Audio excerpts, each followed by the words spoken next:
बहुत समय पहले की बात है। चंद्रपुर नामक एक विशाल राज्य पर राजा वीर सिंह का शासन था। राजा बहुत ही नेक और अच्छे दिल के इंसान थे, लेकिन वो ज्यादा समझदार नहीं थे और इस बात की चिंता उन्हें हमेशा सताती रहती थी। उन्हें हमेशा ऐसे होशियार और बुद्धिमान लोगों की तलाश रहती थी जो उनकी प्रजा और देश को आगे बढ़ा सकें। लेकिन उनके मंत्री सिर्फ सलाह देते और बदले में बड़ी तनख्वाहें वसूलते थे। इन मंत्रियों की नजर हमेशा राजा के खजाने पर रहती थी। इसकी वजह यह थी कि राजा वीर सिंह की कोई औलाद नहीं थी सिवाय राजकुमारी वसुंधरा के। मंत्री जानते थे कि राजकुमारी का शासन कमजोर होगा और उनकी मनमानी चलेगी। राजा को लगता था कि उनके मंत्रियों की सलाहों में वह प्रभाव नहीं है जो वो चाहते थे। यही सोच उन्हें हमेशा बेचैन रखती थी। इसी उलझन से छुटकारा पाने के लिए राजा ने अपने मंत्रियों के साथ जंगल की सैर पर जाने का मन बनाया। जब राजा घूमने के बाद लौट रहे थे, तब उनकी नजर एक अजीब दृश्य पर पड़ी। एक शख्स एक बड़े पेड़ के नीचे बैठा हुआ था और खुद से बातें किए जा रहा था। राजा वहीं रुक गए। अरे नौजवान, तुम कौन हो और क्यों खुद से बातें कर रहे हो? क्या तुम पागल हो? राजा ने पूछा। लेकिन इस बात का किसी को अनुमान तक नहीं था कि यही पागल इस राजा और पूरे चंद्रपुर को बचाएगा। पागल मुस्कुराकर पूरे आत्मविश्वास से बोला, पागल तुम हो राजा, और तुम्हारी सारी प्रजा है। मैं तो बिल्कुल ठीक हूं। मैं तो बस ये चाहता हूं कि इस पूरे जंगल को काटकर यहां शानदार महल बनाऊं और उन महलों का राजा खुद बन जाऊं। राजा और मंत्री उसके जवाब पर हैरान रह जाते हैं। पागल की बातों में एक अजीब सा आत्मविश्वास और बेबाकी थी जो किसी आम व्यक्ति के बस की बात नहीं थी। राजा वीर सिंह कुछ देर तक उसे खामोशी से देखते रहे। फिर उन्होंने अपने मंत्रियों से सलाह ली। मंत्रियों, मेरा मन कहता है कि ये अजीब इंसान हमारे कुछ काम आ सकता है। तुम लोग क्या कहते हो? मुझे अपनी राय दो। मंत्रियों के अंदर छिपे लालच ने तुरंत अपना सिर उठाया। हर किसी को यह डर था कि अगर ये अजीब शख्स राजा का खास सलाहकार बन गया तो उनकी अहमियत कम हो जाएगी और उन्हें इसके नीचे काम करना पड़ेगा।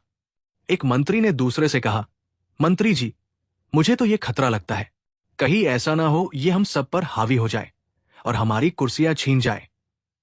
तभी दूसरे मंत्री ने कहा, चुप रहो, ये तो आधे से ज्यादा पागल है। इससे होशियारी की उम्मीद तो बिल्कुल भी नहीं रखनी चाहिए। राजा से कहो इसे अपने साथ ले चले।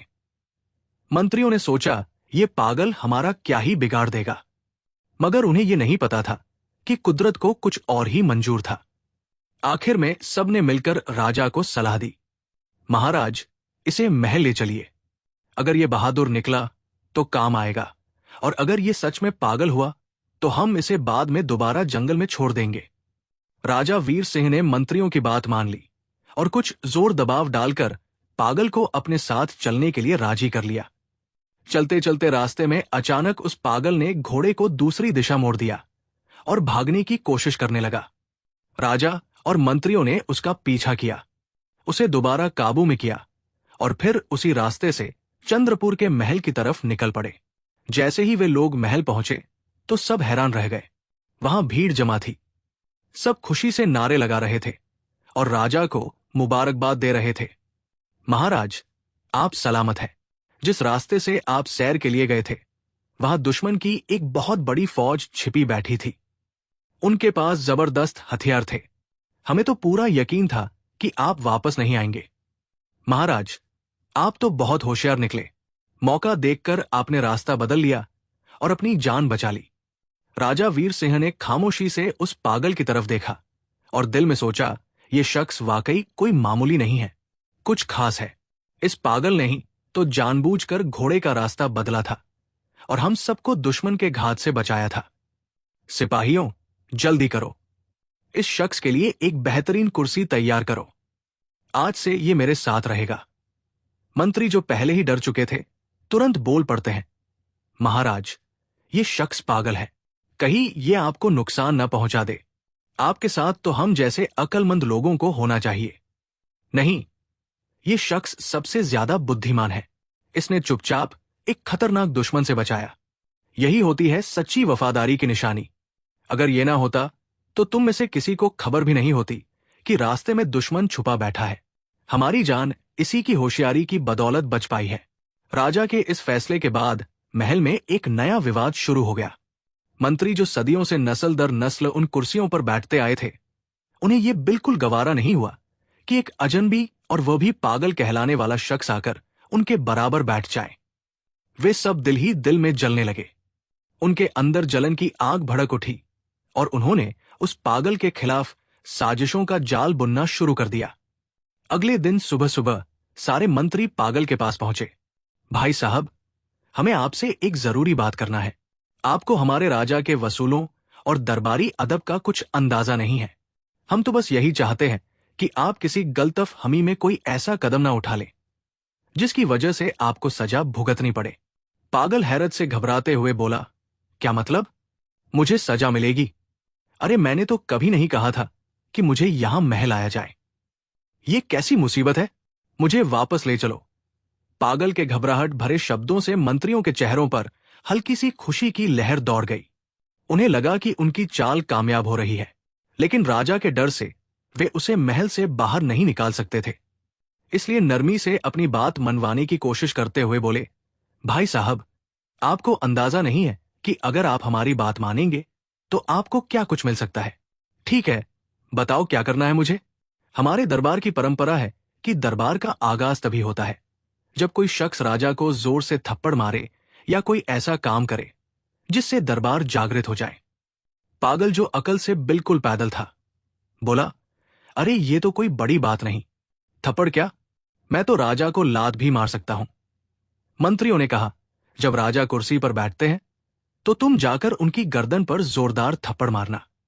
फिर देखना राजा इतना खुश होगा कि तुम्हें ढेर सारे इनाम देगा। पागल ने भी हामी भर दी, ठीक है, मैं यही करूंगा। अगले दिन दरबार लगा हुआ था। सारे मंत्री अपनी अपनी जगह पर बैठे हुए थे। मंत्री पागल की पागलपंती को देखने के लिए उत्साहित हो रहे थे और पागल जो राजा को थप्पड़ मारने के लिए राजा के इंतजार में खड़ा था। तभी दरबार में राजा वीर सिंह का आगमन हुआ। राजा वीर सिंह तख्त पर जैसे ही विराजमान होने लगे तो पागल नम्रतापूर्ण भोलेपन से आगे बढ़ा और राजा को एक थप्पड़ मारा। थप्पड़ इतना जोर से था कि राजा का ताज दूर जा गिरा, लेकिन जैसे ही वो ताज जमीन से टकराया, उसके नीचे से एक खतरनाक बिच्छू निकल आया।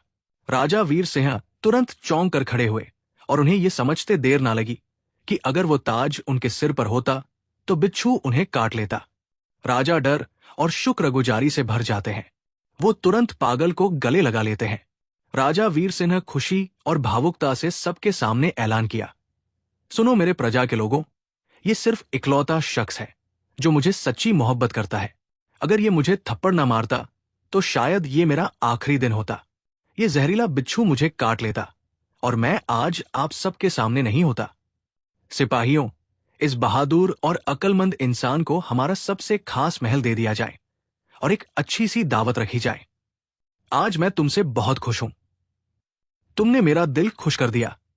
राजा के हुक्म पर पागल के लिए एक शानदार दावत का आयोजन किया गया और साथ ही उसे एक खूबसूरत महल भी इनाम में दे दिया गया। मंत्री जो पहले ही उस हादसे में शामिल थे, अब और भी परेशान हो गए। उनके दिलों में ये डर बैठ गया कि अगर ये सिलसिला यूं ही चलता रहा तो ये पागल उनकी सभी कुर्सियों का वारिस बन जाएगा। वे आपस में फुसफुसाने लगे, मित्रों, ये पागल बहुत तेजी से ऊपर जा रहा है। कुछ करना पड़ेगा, वरना हमारी सब इज्जत और आदर खत्म हो जाएगी। मित्र, हमने तो सोचा था कि आज इसकी हरकत में राजा इसे फांसी देगा, पर यह तो सब उल्टा होता हुआ दिख रहा है।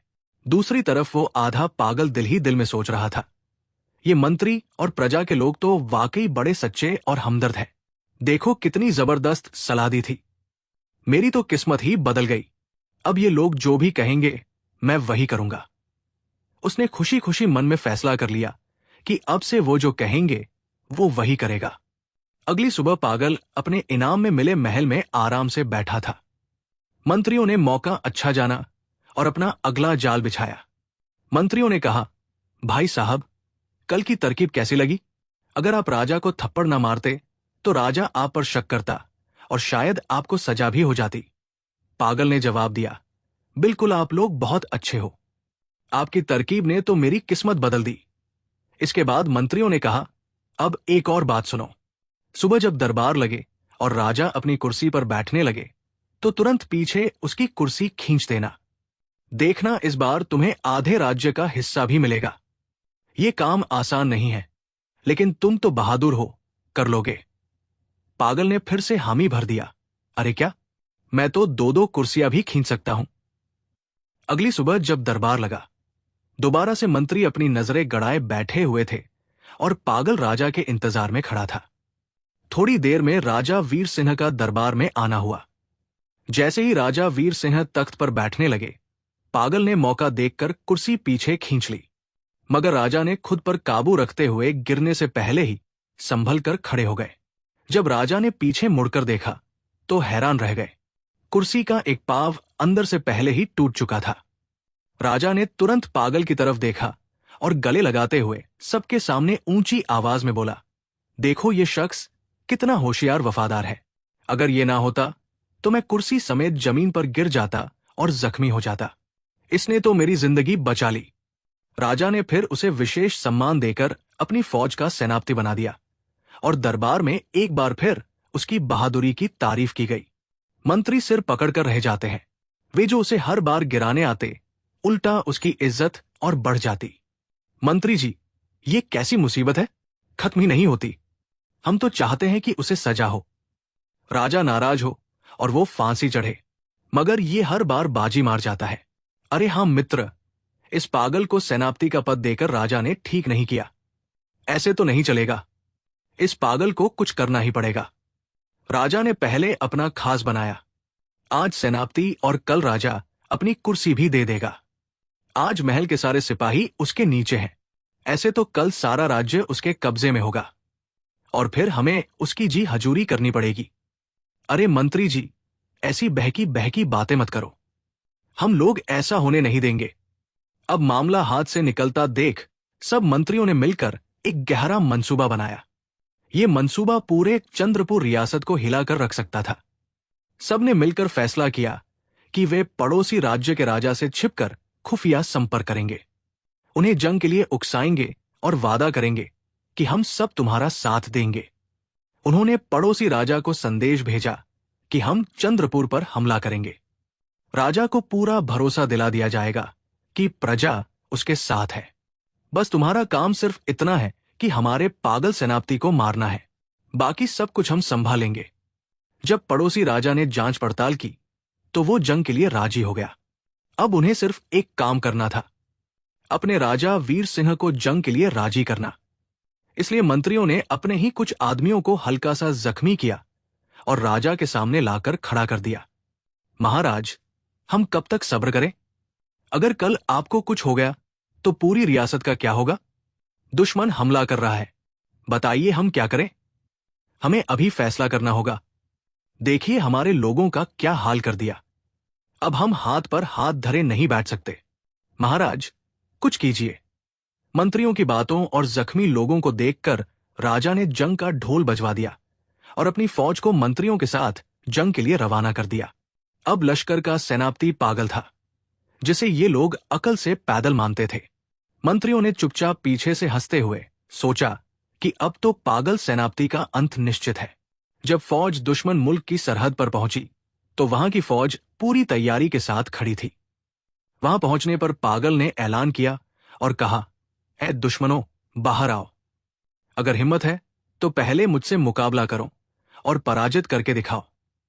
पागल के धमकी भरे अल्फाज सुनकर दुश्मन राजा को सहा नहीं गया और दोनों आमने सामने खड़े हो गए। अचानक एक खूंखार शेर झाड़ियों से निकलता है और दुश्मन राजा पर हमला कर देता है। पागल, जो असल में तलवार चलाना चाहता था और जिसके दिल में कोई जातीय दुश्मनी नहीं थी, वो तुरंत आगे बढ़ा और शेर से लड़ने लगा। एक कड़ी संघर्ष के बाद पागल ने शेर को मार गिराया। दुश्मन राजा बेहद जख्मी हो गया था, इसीलिए उसने कहा, नहीं, लड़ाई नहीं होगी, मैं इस सेनापति को माफ करता हूं। इसने मेरी जान बचाई। ये निहायती बहादुर और होशियार शख्स है। हम जंग नहीं चाहते। दुश्मन राजा रुकता है और चंद्रपुर के मंत्रियों की तरफ इशारा करते हुए कहता है, हाँ, जो मंत्री उसके साथ आए थे उन्हें गिरफ्तार करके कैद में डाल दो। वो एक गद्दार और धोखेबाज है। मंत्रियों के चेहरों का रंग उड़ जाता है। पागल तुरंत अपनी तलवार निकाली और कहा, खबरदार, अगर किसी ने मंत्रियों को हाथ में लगाया तो। ये मेरे मित्र हैं। दुश्मन राजा ने उसकी वफादारी देखकर दिल ही दिल में कहा, क्या कमाल का बंदा है। दुश्मनों को बचाता है और खुद को भूल जाता है। दुश्मन राजा पागल की बहादुरी से प्रभावित होकर मंत्रियों को छोड़ देता है और युद्ध समाप्त हो जाता है। अब पागल की चर्चा पूरी रियासत में होने लगी। उसकी बहादुरी और सच्चाई ने सबके दिलों को जीत लिया। यहां तक कि राजा वीर सिंह भी उसकी वफादारी से इतने खुश हुए कि उन्होंने उसे एक बड़ा सम्मान देने का फैसला किया और ऐलान किया, मैं चंद्रपुर का राजा इस महान योद्धा की वफादारी और होशियारी से अत्यंत प्रभावित हूं। मैं इसकी इज्जत में इजाफा करते हुए अपनी बेटी राजकुमारी वसुंधरा का विवाह इसके साथ करने का ऐलान करता हूं। यह सुनकर मंत्री, जो पहले ही अंदर से जले बैठे थे, ये मंजर देखकर चुप तो रहे, लेकिन हर कदम पर पागल से बदला लेने का इरादा उनके दिल में और मजबूत हो गया। कुछ समय में राजा की बेटी और पागल की शादी के पूरे तैयारी हो गई। पूरे उत्साह और खुशी से शादी संपन्न हो गई। लेकिन जैसे ही शादी संपन्न हुई, आसमान से एक दिव्या रोशनी पागल पर गिरी और आंखों को चौंधिया देने वाली रोशनी के साथ पागल एक खूबसूरत राजकुमार में बदल गया। और जब राजा ने और उनके मंत्रियों ने यह सब देखा तो वो चौंक गए। राजा ने उस राजकुमार से पूछा, तुम कौन हो और ये सब क्या है? तो राजकुमार ने बताया कि वो दूसरे राज्य का राजकुमार है। आज से लगभग 4 साल पहले वो जंगल में शिकार खेलने गया था। तभी गलती से उसने एक साधु के पालतू हिरण को मार दिया था, जिससे क्रोधित होकर उस साधु ने उसे पागल भिखारी बनने का श्राप दिया था। लेकिन जब उस साधु का क्रोध शांत हुआ तो उसने उसे श्राप को तोड़ने का रास्ता बताया था कि जब भी कोई साफ दिल की लड़की से तुम्हारी शादी होगी तो ये श्राप टूट जाएगा। जिसके कारण महाराज, आज ये श्राप टूट गया।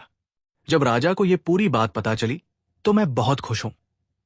लेकिन मंत्रियों ने राजकुमार और राजकुमारी को मारने का एक नया षड्यंत्र रचा। वे अपने राज्य की एक सांप पकड़ने वाले के पास गए और उससे एक जहरीला सांप खरीद लिया। उनका प्लान था कि वो उसे सांप को राजकुमार और राजकुमारी के कमरे में छोड़ देंगे, जिससे वो सांप उन दोनों को काट लेगा और वह दोनों मर जाएंगे। लेकिन कुदरत को कुछ और ही मंजूर था। गलती से उनके हाथ से सांप का पिटारा गिर गया और उसमें से सांप निकलकर उन सभी मंत्रियों को काट लिया, जिससे उन सभी मंत्रियों की मौत हो गई और सांप जंगल में भाग गया। इधर राजकुमार और राजकुमारी अपने राज्य में खुशी खुशी रहने लगे। दोस्तों, आपको हमारी ये कहानी कैसी लगी, ये हमें कमेंट करके जरूर बताएं। और वीडियो को लास्ट तक देखने के लिए आपका धन्यवाद। ऐसी ही कहानियों को देखने के लिए आप हमारे इस चैनल को सब्सक्राइब करें।